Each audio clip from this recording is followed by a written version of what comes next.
kwa habari za uhakika, kijamii, michezo, burudani na Ndugu wa Tanzania, nyuki wana umuhimu mkubwa sana katika ustawi wa maisha ya binadamu. Moja, nilieleza mwanzo kwamba nyuki wanachavusha mimea, lakini pia uzalishaji wa chakula, uhifadhi wa mazingira na maendeleo endelevu ni miongoni mwa mambo muhimu yaliyoko kwenye sekta hii. Na kupitia maadhimisho haya, jamii tunaendelea kuikumbusha juu ya nafasi ya pekee ya nyuki na mnyororo wote wa maisha na umuhimu wa kuwalinda dhidi ya changamoto mbalimbali ambazo wanakabiliana nazo, ikiwemo na wachoma misitu moto. Tunamfukuza nyuki. Uharibifu wa viuatilifu hatarishi, tunamuondoa nyuki. Lakini pia wakati mwingine mabadiliko ya tabia nchi na magonjwa mbalimbali ni sehemu ya kumpiga vita nyuki.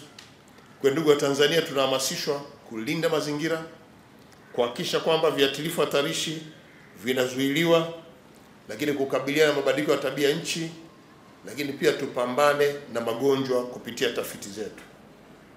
Ndugu wadau, Tanzania inakadiriwa kuwa na eneo la misitu lenye ukubwa wa hekta milioni 48.1, ambalo kwa sehemu kubwa eneo hili limeshaweza kuhifadhiwa maalum na kuwekewa sheria zake.